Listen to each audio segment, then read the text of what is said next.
Imagine it's the middle of the night. You're asleep in your bed, feeling safe. It's December, the holiday season is just around the corner, and the rain outside is just rain, or so you think. But then, in the darkness, a roar begins to build. It's not thunder. It's the sound of a river, a whole river, suddenly diverting its course and heading straight for your home. This was the terrifying reality for hundreds of thousands of people in the southern Philippines on December 16th, 2011. This is the story of Typhoon Sendong, known internationally as Tropical Storm Washi. Now, when you think of typhoons in the Philippines, you usually think of Luzon or the Visayas. The southern island of Mindanao? It's often called the typhoon-free part of the country. People there lived with a sense of security, believing the worst storms would always pass them by.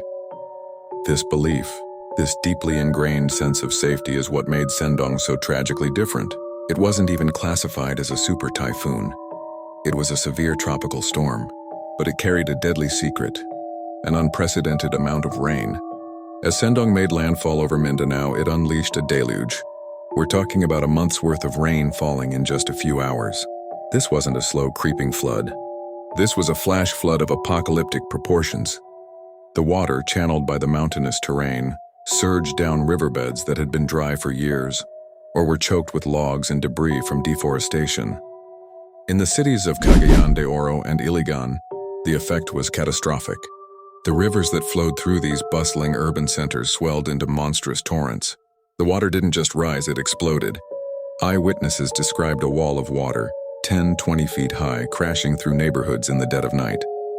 It carried with it mud, boulders, uprooted trees, and the remnants of homes it had already obliterated.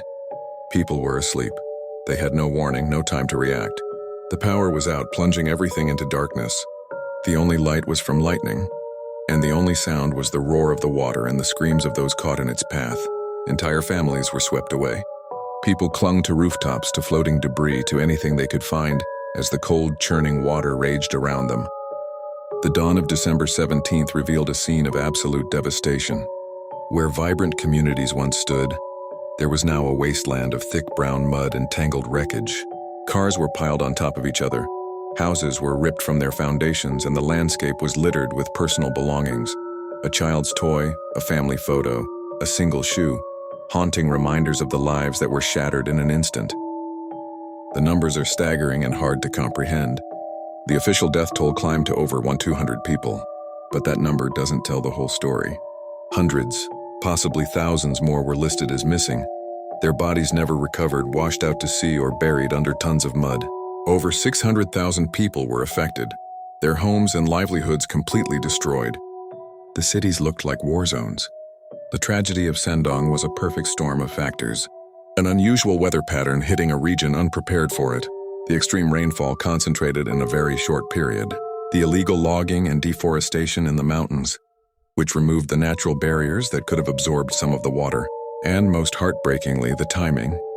It struck when people were at their most vulnerable, asleep in their beds. Typhoon Sendong became a brutal wake-up call.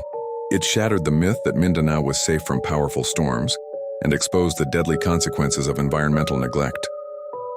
It's a painful but crucial reminder that in the face of nature's power, and in a changing climate, no place is truly typhoon-free.